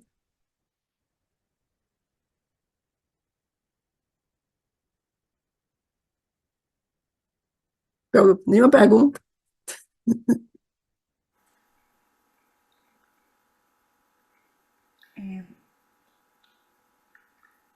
Era bem uma pergunta, uma dúvida. Bom dia a todos, Bom dia, Rosana. todas, né?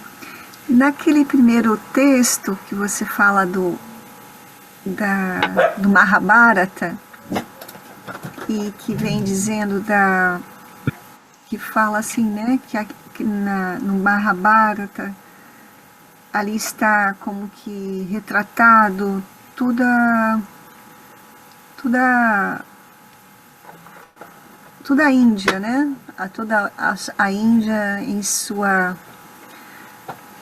seu processo, em sua cultura, em suas questões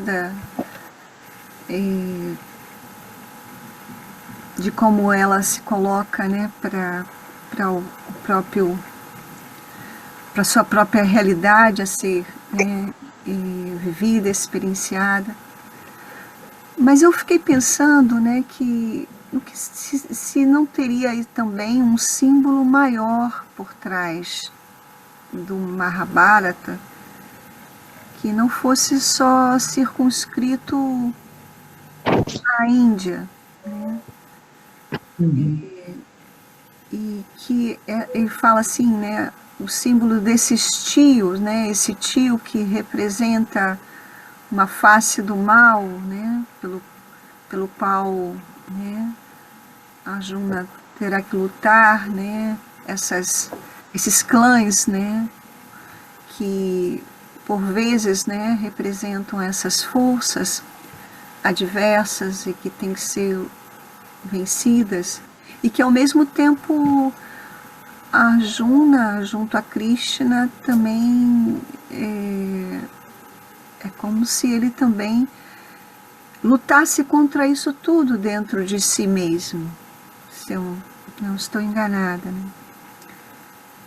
E, e aí eu fiquei pensando se essa representação assim do Mahabharata, no fundo, não pode representar também a,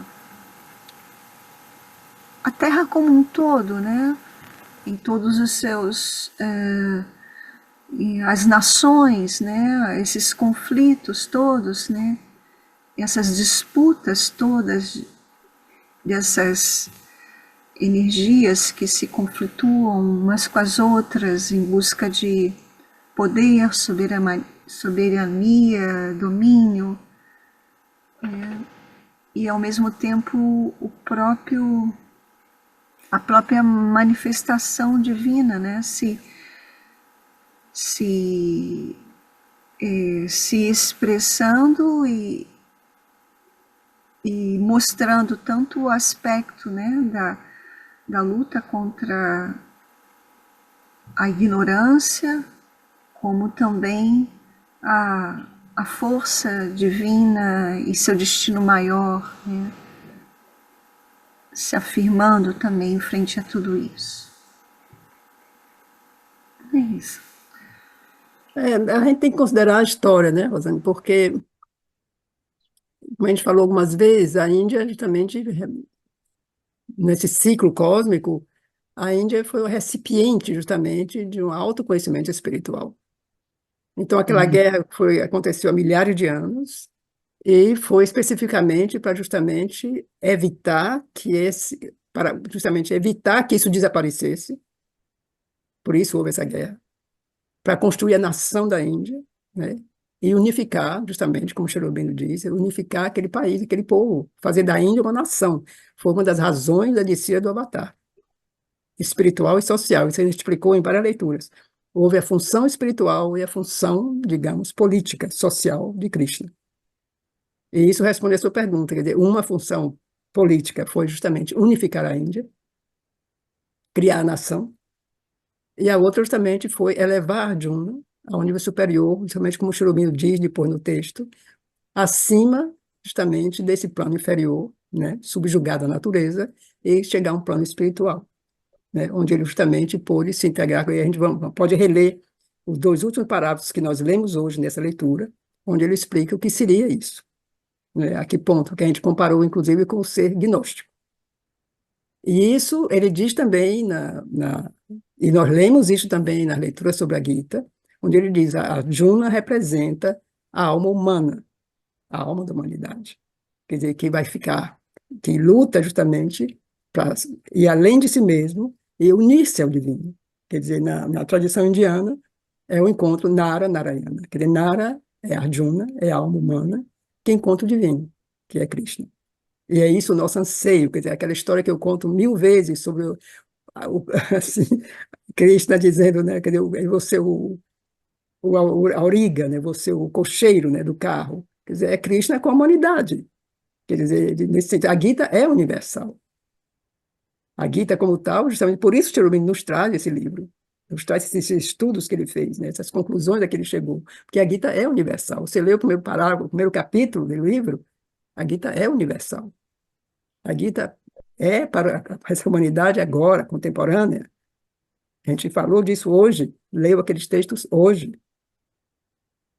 Mas quanto ao livro mesmo, o Mahabharata, é contextualizado naquele período, e justamente a história é a construção desse país. O que a gente pode fazer, justamente, se a gente quer trazer isso, são as forças, quer dizer, as forças são as mesmas. As forças da obscuridade e as forças da luz. Só que hoje elas estão muito mais misturadas, muito mais difícil de discernir do que naquele período. Deu para entender? Ou talvez não me expliquei bem? Ou... Não, sim, sim, sim. Muito claro.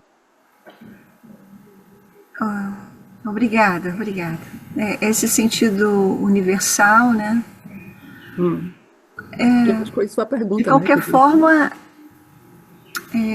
a Índia se construiu como nação, mas talvez ainda não esteja plena, né? Essa unificação, né? Ainda existe algum processo também, né? Não sei. Aí eu prefiro não entrar nessas conclusões e nessas hipóteses. Já Tudo você vai querer bem. entrar num outro campo que eu não vou entrar. Não, tudo bem, não. Foi só um pequeno sentimento, assim, expresso. Mas obrigada, assim, né? O Mahabharata, né, de certa forma, continua vivo, né? Porque o ser humano, minha filha, não mudou, né? Ainda não Sigamos. saiu da ignorância, né? Sim. Obrigada. Só que não tem a grandeza, quer dizer, hoje em dia, quer dizer, não tem grandeza, né, no que acontece. Assim, tudo é muito reduzido, né? Então, eu queria fazer uma pergunta. Bom dia a todos. Primeiro, te agradecer pela explanação maravilhosa de hoje, mas essa questão do papel do intelecto eu acho muito importante, que eu tenho acompanhado esse grupo dos mestres, né, do yoga, a mãe falando sobre o ocultismo, mas bem, você falou uma coisa que me pareceu muito importante, que você disse, aí eu queria saber se eu compreendi corretamente, né? Porque quando você falou é, que Shri Aurobindo aponta, vê de uma forma positiva, né? Isso está lá no texto, você apontou isso muito bem, esse encontro da ciência, né? A ciência agora, através dos avanços da ciência, inclusive a possibilidade de se compreender racionalmente esse mundo do oculto, né? Parece que ele está apostando nessa possibilidade de que a mente, apesar das suas limitações, ela vai chegar a um momento em que determinadas formulações intelectuais, né, e talvez para isso, por isso ele escreva tanto para a gente, né, nos ajude tanto, ele está ele está apostando, ele está indicando, né, que essas formulações, eu entendi assim, me corrija se eu estiver errado, que essas formulações intelectuais elas nos ajudariam, seriam de grande ajuda para que a mente pudesse compreender coisas que estão além da mente, não é? Não é isso? Eu acho que é mais ou menos isso, Marcos. Eu acho que a mente ela tem essa coisa de querer entender, né? O intelecto ele quer saber um pouco. Quer dizer, a mente não pode saber nunca. Quer dizer, ela não é, como o Strobino diz, a mente não é um instrumento de conhecimento, né? Ela organiza, ela cataloga, ela faz coisas, mas ela não é um instrumento de conhecimento. Oh, É, desculpa, eu tenho que olhar aqui uma ela é coisa. limitada, ela é limitada. Mas, ao mesmo tempo, ela tem um papel importante na Não, saga, com não é? certeza, isso o Strobino nos diz, né? É,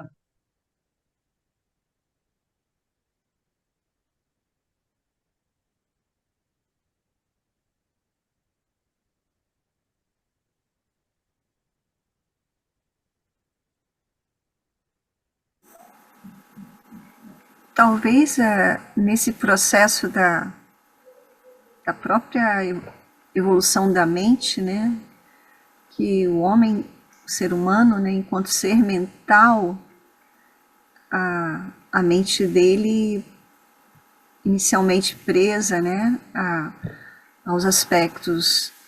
Deve ter um processo nessa evolução da mente, né?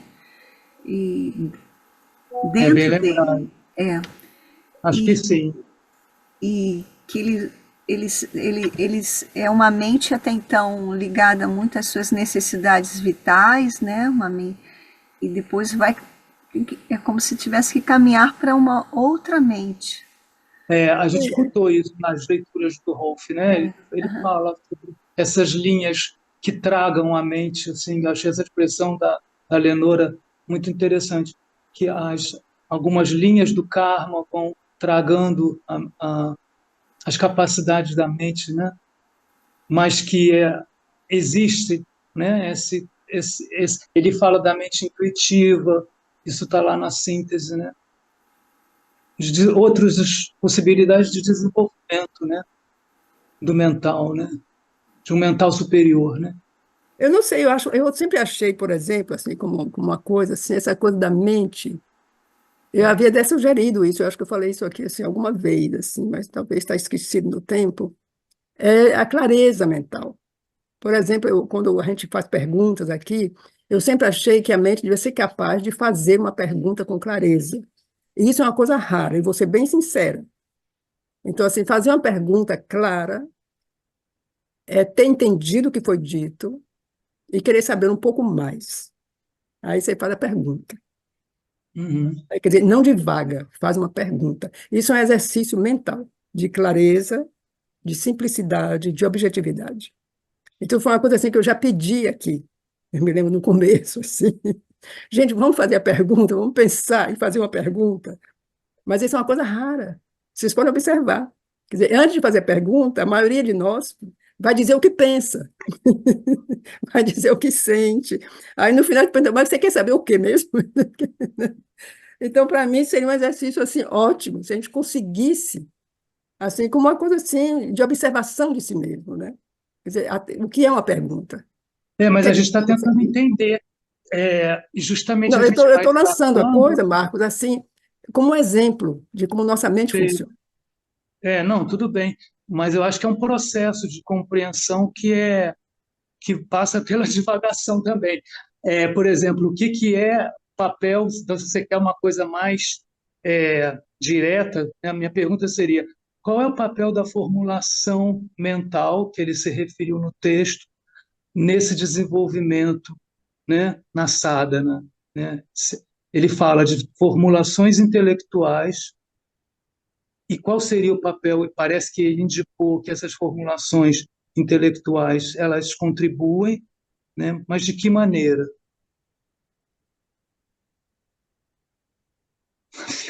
A Fui no pergunta ponto. continua? É a Não, pergunta. termina aqui. Mas as outras coisas fazem parte, né, dessa Não, não, eu reflexão, só vamos quis dar dizer um assim. exemplo. E às vezes é muito bom, porque às vezes é uma troca, né? A gente faz uma troca, a pessoa Ah, faz um comentário, isso faz parte, né, do processo, aham, isso não tem problema. Mas é que às tá. vezes o fio do pensamento não acompanha. A gente vê a capacidade de ter um fio e o pensamento acompanha esse fio. Entende o que eu quero dizer? É claro, não é só a pergunta seca e assim, mas é assim, tem um Aham. fio no pensamento que tem que ter uma lógica para você chegar a uma pergunta. Quer dizer, tem um fio. Seu pensamento, você deve ser capaz, quer dizer, nossa mente, nosso intelecto deve ser capaz de acompanhar um fio do próprio pensamento. Uhum. Entendeu? Eu Mas acho que é então, mais ou menos isso que eu queria um dizer. fio para mim era esse, né? Se essas formulações intelectuais são importantes, como se chegar a elas se a mente, ao mesmo tempo, ela é tragada por outras linhas, vamos dizer assim, pelo karma, pelo vital, pelas coisas que estão subliminares, como você explicou. Ô, Marcos, a minha resposta a isso seria mais ou menos assim como a intuição é uma coisa muito verdadeira, né? E a gente confunde também. Mas se você tem uma intuição, você tem muita confiança nessa intuição, aí a sua mente pode ter dúvidas. Aí a sua mente vai querer saber de onde vem isso, por que eu senti isso, por que hoje não, etc.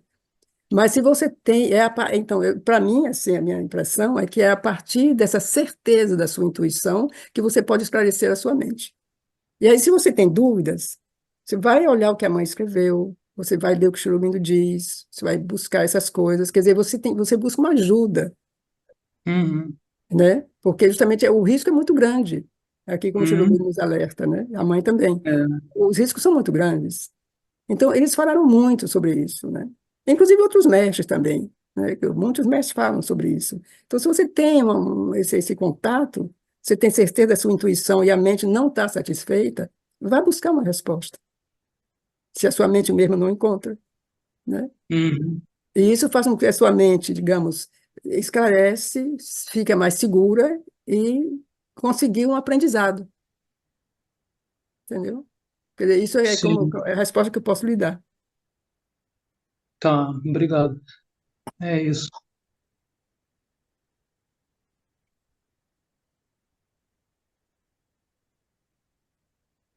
E agora eu vou ter que deixar vocês, porque daqui a pouco eu tenho uma chamada, então vou ter que sair, tá?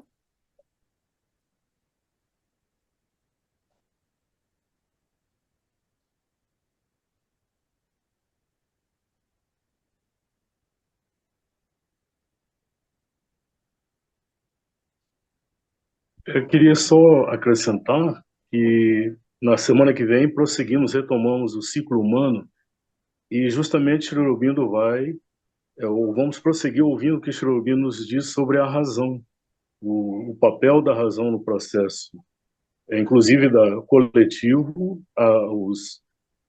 as virtudes e limitações da razão. Então pode vir a complementar as questões que foram colocadas hoje. Um abraço para todos, até o próximo Obrigada, domingo. Ricardo. Ah, ótimo, tá bom. Muito bom.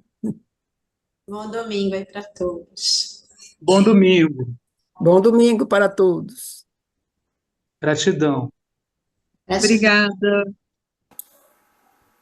O Namo Bhagavate.